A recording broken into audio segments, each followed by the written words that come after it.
اعوذ باللہ من الشیطان الرجیم، بسم اللہ الرحمن الرحیم۔ الصلاۃ والسلام علیک یا سیدی یا رسول اللہ، الصلاۃ والسلام علیک یا سیدی یا حبیب اللہ، الصلاۃ والسلام علیک یا سیدی یا نبی اللہ، الصلاۃ والسلام علیک یا رحمۃ للعالمین۔ آمد مصطفیٰ مرحبا مرحبا، آمد مصطفیٰ مرحبا مرحبا۔ سامعین محترم، تمام سننے والوں اور دیکھنے والوں کو السلام علیکم۔ تمام عالم اسلام کو میری طرف سے مبارکباد۔ سرکار دو عالم کے ربیع الاول کے اس آغاز میں جتنے بھی مسلمان، مومن، متقی، پرہیزگار، سب کے لیے مبارکباد ہے کہ اس کائنات کا مالک و مختار جو ہے، اس کا محبوب اس مہینے میں دنیا میں تشریف لائے ہیں، اور یہ وہ خوبصورت مہینہ ہے کہ کائنات جس مقصد کے لیے تیار کی گئی، اس کائنات کو جس مقصد کے لیے قائم کیا گیا، آج اس مہینے میں، ربیع الاول کے پاک مہینے میں، اس ہستی کا ظہور مبارک ہے۔ اور یہ وہ خوشی ہے کہ جو انسان کے اندر ایمان کی عکاسی کرتی ہے۔ یہ کسی شیعہ، کسی سنی، کسی مسلک کی بات نہیں صاحبان، یہ ایمان کی بات ہے، یہ محبت کی بات ہے، یہ پیار کی بات ہے، یہ عشق کی بات ہے۔ جو بھی جس درجے پہ فائز ہوگا، اس کے قلب کی کیفیت جس حالت میں ہوگی، وہ اس میلاد کو اپنی اسی کیفیت سے سمجھے گا۔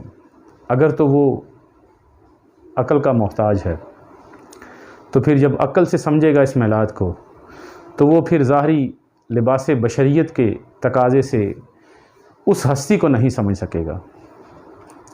اگر صرف دیکھنے والوں نے سمجھا ہوتا تو پھر ابو جہل جو تھا، ابو لہب جو تھے، وہ تو ان کا خونی رشتہ تھا، اتنی قربت تھی، اس کے باوجود وہ دیکھ کے بھی سمجھ نہ سکے۔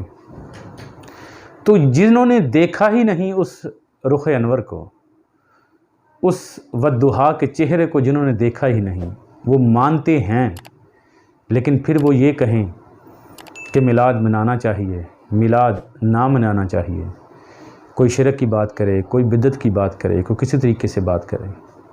میری سمجھ میں یہ بات نہیں آتی کہ کیا ہمیں تنقید کے لیے صرف اور صرف اپنا رسول ہی ملا ہے، کہ کبھی ان کے نور اور بشر پہ بحث، کبھی ان کے معاملات پہ بحث، کبھی ان کے علم غیب پہ بحث، کبھی ان کی کسی ذات پہ بحث، کبھی آل پہ بحث، کبھی اصحاب پہ بحث۔ ہماری بحث اور تنقید کا صرف اور صرف رخ جو ہے وہ سرکار دو عالم کی ذات اقدس کیوں ہوئی ہے؟ کیا ہمیں اس چیز کو سوچنا نہیں چاہیے؟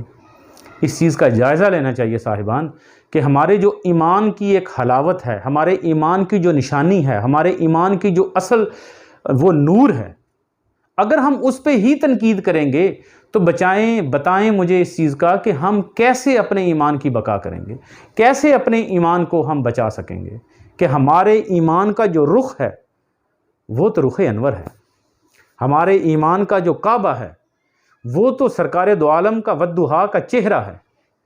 تو پھر ہم ان چیزوں پہ تنقید کیوں کرتے ہیں کہ میلاد منانا چاہیے یا نہیں منانا چاہیے؟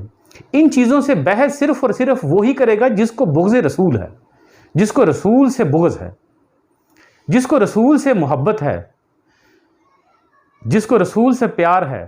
جیسے حدیث شریف میں ہے کہ اللہ پاک نے فرمایا ہے، بخاری شریف کی حدیث ہے، کوئی اتنی دیر تک مومن نہیں ہو سکتا جتنی دیر تک کائنات کی ہر چیز، اپنے ماں باپ، بہن بھائی، اولاد، ہر چیز سے بڑھ کے جب تک محبت رسول سے نہ کرے صلی اللہ علیہ وسلم، سرکار مدینہ سے محبت نہ کرے، تب تک صاحب ایمان نہیں ہو سکتا۔ اور مجھے یہ بتائیے کہ جب انسان صاحب ایمان ہوگا تو کیسے ممکن ہے کہ وہ رسول کے جشن پہ تنقید کرے؟ کیسے ممکن ہے کہ رسول کی آمد پہ اس کو خوشی نہ ہو؟ جھنڈیاں دیکھ کے، یہ میلاد کی محفلیں اور رونقیں دیکھ کے جس کو تکلیف ہوگی وہ اپنے گریبان میں جھانکے کہ میں حب رسول میں زندگی گزار رہا ہوں یا بغض رسول میں زندگی گزار رہا ہوں۔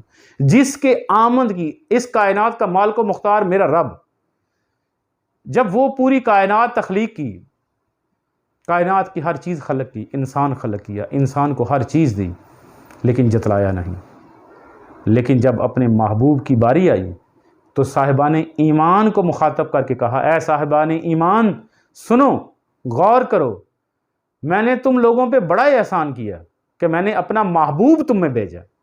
میں قربان جاؤں، کوئی بھی بندہ، فطرت کائنات کی ہے، کوئی بھی بندہ اپنا محبوب کسی کو دیتا نہیں ہے۔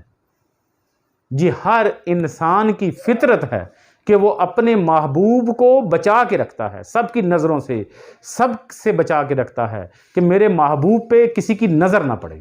لیکن میں قربان جاؤں رب ذوالجلال پہ کہ اس نے اپنا سب سے قیمتی اثاثہ، اپنا وہ آئینہ جس آئینے میں ذات خداوند نے اپنا چہرہ دیکھا، اس چہرے کو انسانوں کو عطا کر دیا، کہا لے لو، میں تمہیں دے رہا ہوں تمہاری جنس میں کنورٹ کر کے، تمہارے لباس بشریت کے تقاضے سے اسی وجود میں خلق کر کے دے رہا ہوں، اسی وجود میں بنا کے دے رہا ہوں تاکہ تم لوگوں کے لیے آسانی ہو جائے، تم میری محبت میں شامل ہو جاؤ۔ میرا وہ درود، میری وہ محبت جو درود کی صورت میں ہے، وہ میرے ساتھ مل کے، اس لیے اللہ پاک نے مسلمانوں کو نہیں کہا، یہی کہا یا ایھا الذین آمنو، اے صاحب ایمان، تم میرے ساتھ مل کے میرے نبی پہ درود بھیجو۔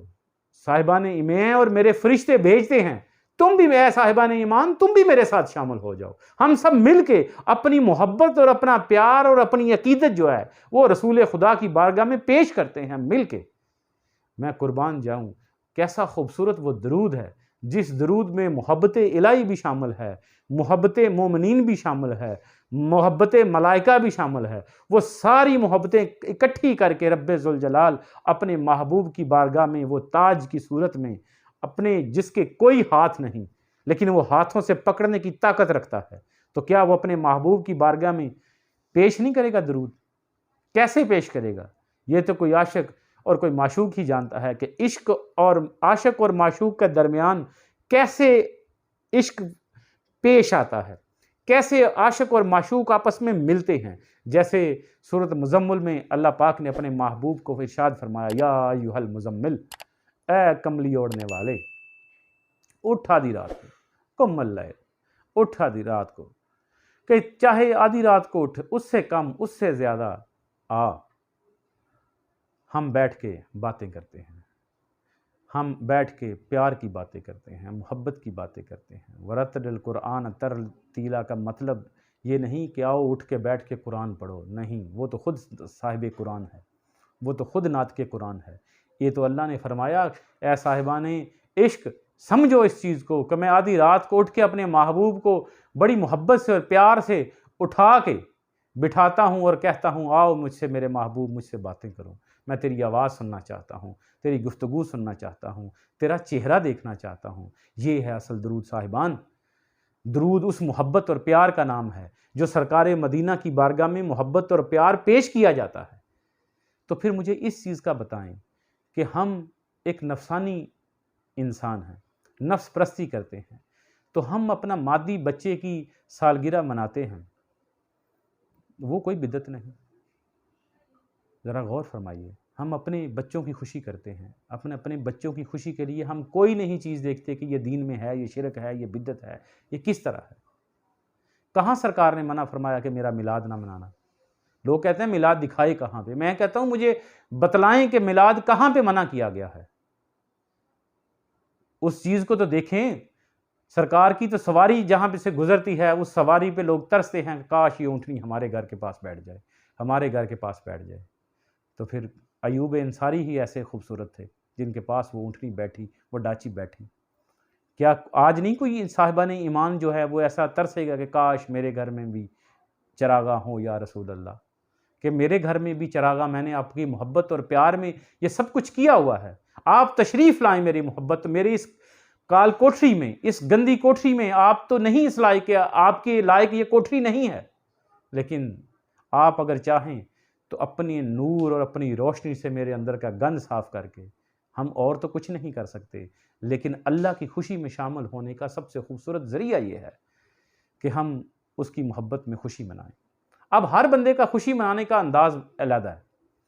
محبت میں کہتے ہیں نا عشق اور جنگ میں سب جائز ہوتا ہے، لیکن کچھ جائز ہوتا ہے، یہ تو ہماری سمجھ کی بات ہے. لیکن یہ وہ عشق ہے جو خدائے پاک، خدائے ذوالجلال بھی یہی عشق فرماتا ہے. تو پھر وہ جب عشق کرے تو پھر عشق کی حدیں ہم نہیں سوچ سکتے کہ کیا ہوں گی. اس لیے جب وہ اپنے محبوب سے محبت اور عشق کرتا ہے تو پھر جب ہمیں بھی یہی تلقین کرتا ہے. اے صاحبان ایمان، درود اصل میں محبت اور پیار کا نام ہے کہ رسول کی خوشی میں خوش ہو جاؤ اور رسول کے دکھ میں دکھی ہو جاؤ. یہی سب سے بڑی کامیابی ہے. آج اس ربیع الاول میں تمام مسلمان جو بھی اس محبت اور پیار میں حضور کے میلاد کی صورت میں خوشی منا رہا ہے، جلوس نکالے، جو بھی اپنی محبت اور شریعت مطہرہ کے دائرے میں رہ کے اپنی محبت اور عقیدت کا اظہار کرے، اللہ پاک اس کی اس حاضری کو قبول فرمائے. اور جن لوگوں کے دلوں میں یہ شرک اور بدعت کے کیڑے، گندے کیڑے موجود ہیں، اللہ پاک ان کے دلوں سے اس غلاظت کو اور نجاست کو نکال کے رسول کی خالص محبت اور رسول کی غلامی پیدا کرنے کی توفیق عطا فرمائے. وما علینا الا البلاغ المبین.